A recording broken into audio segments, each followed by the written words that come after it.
ভারতীয় নাগরিকত্ব প্রমাণ করতে কোন কোন কাগজ থাকলে আপনার নাগরিকত্ব বেঁচে যাবে, আপনার ভোটার কার্ড বেঁচে যাবে, আধার কার্ড দিয়ে এসআইআর হবে না। সুপ্রিম কোর্টের নতুন রায় কি জানাচ্ছে, দেশ জুড়ে জারি ভোটার ভেরিফিকেশনের নতুন নিয়ম। ভোটার ভেরিফিকেশন শুরু হয়ে যাচ্ছে পশ্চিমবঙ্গ, কারণ ভোটার ভেরিফিকেশন যদি না হয় মানে এসআইআর যদি না হয় তাহলে কিন্তু পশ্চিমবঙ্গে ভোটও হবে না, সরাসরি জানিয়ে দিয়েছে। তো সেই ক্ষেত্রে প্রত্যেকের ভোটার কার্ড যাচাই করা হবে। ভোটার কার্ড বাতিল হলে আপনি ভোট দিতে পারবেন না। আর একজন ভারতীয় নাগরিকই কিন্তু ভোট দেয়। আপনাকে যদি ভোট না দেওয়া হয়, আপনার ভোটার কার্ড যদি বাতিল হয়ে যায়, তাহলে আপনি বুঝতেই পারছেন কত সমস্যায় পড়তে হবে আপনাকে। তো ভারতীয় নাগরিকত্ব প্রমাণ করতে মানে এসআইআর এ কোন কোন কাগজ থাকলে আপনার কোনো রকম সমস্যা হবে না, আজকের এই ভিডিওতে একদম প্রপার ভাবে জেনে নিতে পারবেন। অবশ্যই লাস্ট দেখবেন, অন্যদের শেয়ার করে জানার চেষ্টা করবেন। খুব শীঘ্রই এসআইআর হতে চলেছে। তো কি জানাচ্ছে চলুন আমরা সমস্যাটা স্টেপ বাই স্টেপ জেনে নিচ্ছি। ভিডিওটিকে মনোযোগ সহকারে দেখবেন, ভিডিওটিকে প্রচুর পরিমাণে শেয়ার করবেন।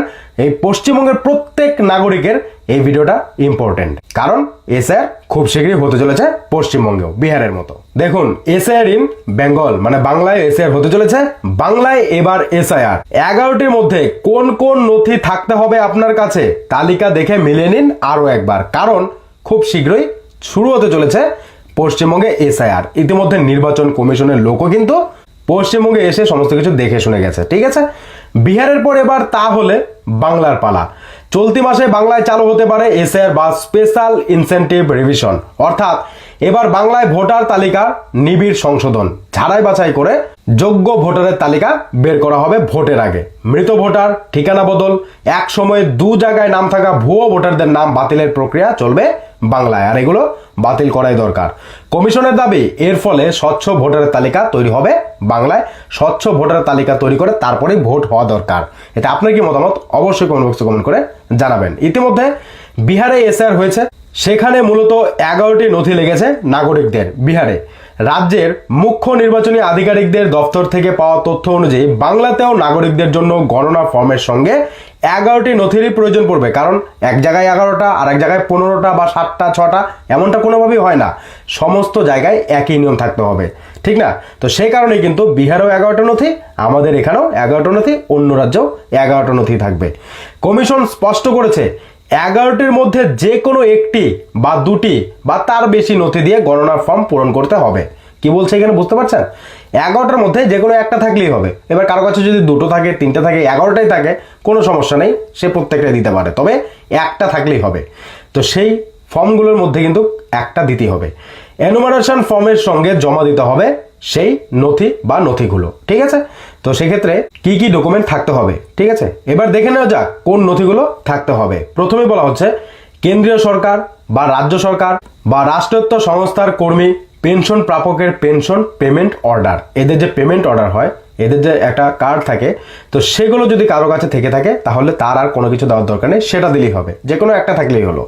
এবার দেখুন 1/7/1987 এই তারিখের আগের সরকার, স্থানীয় কর্তৃপক্ষ বা ব্যাংক অথবা পোস্ট অফিস, ভারতীয় জীবন বীমা নিগম অথবা রাষ্ট্রায়ত্ত সংস্থা দ্বারা প্রদত্ত যে কোনো পরিচয়পত্র বা শংসাপত্র অথবা যে কোনো যদি ডকুমেন্ট থেকে থাকে 1/7/1987 সালের আগে, আপনার বাড়ির কারোর যদি থেকে থাকে তাহলে হয়ে যাবে।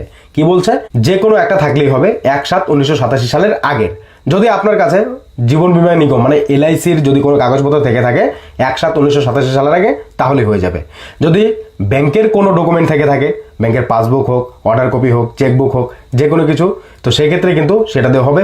স্থানীয় কর্তৃপক্ষ বা আগে সরকারের থেকে আপনি কোনো কিছু কাগজ পেয়েছিলেন সেটা দিলেও হবে, অথবা আপনার কাছে যদি রাষ্ট্রায়ত্ত সংস্থা দ্বারা প্রদত্ত যে কোনো পরিচয়পত্র আপনাকে দেওয়া হয়েছিল বা শংসাপত্র আপনার কাছে আছে, ঠিক আছে, যে কোনো ডকুমেন্ট রয়েছে এই সালের আগে, তাহলে আপনার যারা কোনো টেনশন করার প্রয়োজন নেই।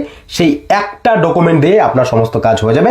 আপনি ভারতীয় নাগরিক প্রমাণ করতে পারবেন, আপনার ভোটার কার্ড বেঁচে যাবে এবং আপনার কোনো রকম সমস্যা হবে না। তবে আমি মনে করি যারা ভারতীয়, যারা ভুয়ো নয়, তাদের কোনো রকমই টেনশন হবে না। যারা বাংলাদেশ থেকে এসেছে বা অন্য বিভিন্ন রাজ্য দেশ থেকে এসেছে, আমাদের এখানে এসে বসবাস করছে, তো সেক্ষেত্রে তাদের হবে সমস্যা। দেখুন, উপযুক্ত কর্তৃপক্ষ দ্বারা প্রদত্তের জন্ম শংসাপত্র বা বার্থ সার্টিফিকেট। কি বলছে? যদি আপনার কাছে বার্থ সার্টিফিকেট থেকে থাকে তাহলে সেটা দিলেই হয়ে যাবে, আর কিছু দেওয়ার দরকার নেই। মানে এখানে যতগুলো রয়েছে ডকুমেন্ট, যে কোনো একটা থাকলেই হবে, ঠিক আছে।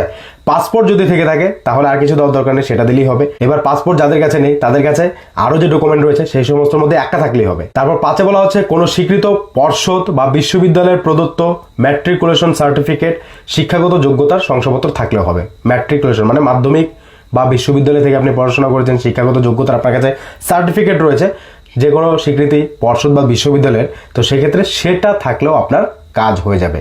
তারপর রাজ্যের উপযুক্ত কর্তৃপক্ষ দ্বারা প্রদত্ত স্থায়ী বাসস্থানের শংসাপত্র, এগুলো যদি থাকে, যে কোনো একটা থাকলে কিন্তু হয়ে যাচ্ছে। বনভূমির অধিকার শংসাপত্র যদি আপনাকে সরকারের তরফ থেকে দেওয়া হয়েছিল, তো সেটা যদি আপনার কাছে থাকে তাহলে এটা দেখালো আপনার কাজ হয়ে যাবে।